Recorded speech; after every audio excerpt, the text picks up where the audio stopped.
বাংলাদেশের রাজনৈতিক প্রেক্ষাপটে জুলাই সংবিধান বাস্তবায়ন এবং তার সাথে সম্পর্কিত গণভোট ও জাতীয় নির্বাচন প্রক্রিয়া নিয়ে আলোচনা করা হয়েছে।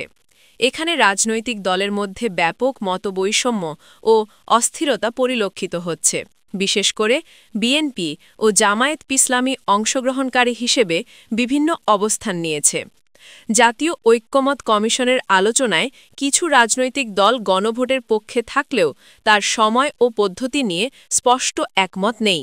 বিএনপি মনে করে জুলাই সংবিধান বাস্তবায়নে গণভোট জাতীয় নির্বাচনের দিন করানো যেতে পারে এবং গণভোটে পাশ হলে পরবর্তী নির্বাচিত সংসদ সনদ বাস্তবায়নে বাধ্য থাকবে।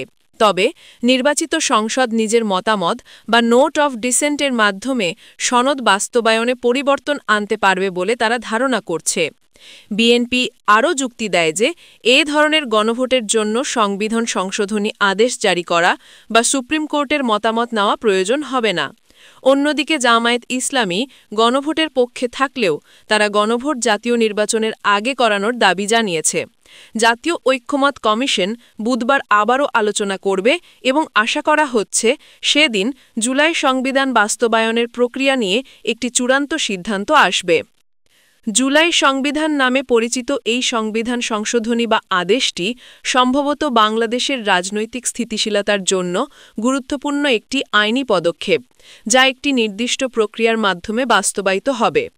তবে এই পদক্ষেপটি বাস্তবায়ন প্রক্রিয়া ও সময়সূচি নিয়ে রাজনৈতিক দলের মধ্যে মতবৈষম্য বিদ্যমান। গণভোটের মাধ্যমে এই সংবিধান সংশোধনী বা আদেশের অনুমোদন চাওয়া হচ্ছে। বিএনপি গণভোটের পক্ষে থাকলেও তারা মনে করে এটি জাতীয় নির্বাচনের সঙ্গে সমান্তরালে করা যেতে পারে, অর্থাৎ একই দিনে গণভোট ও নির্বাচন অনুষ্ঠিত হবে। তারা আরও যুক্তি দেয়, গণভোটে অনুমোদন পেলে পরবর্তী সংসদ সেই সনদ কার্যকর করবে, তবে সংসদ সদস্যরা ভিন্ন মত বা নোট অফ ডিসেন্টের মাধ্যমে সংবিধান বাস্তবায়নে পরিবর্তন আনতে পারবে বলে তারা ধারণা করছে। জামায়াত ইসলামীও গণভোটের পক্ষে থাকলেও তারা এই গণভোট জাতীয় নির্বাচনের আগে করানোর দাবি জানিয়েছে, যা রাজনৈতিক প্রক্রিয়ার স্বচ্ছতা ও গ্রহণযোগ্যতা বাড়াতে পারে।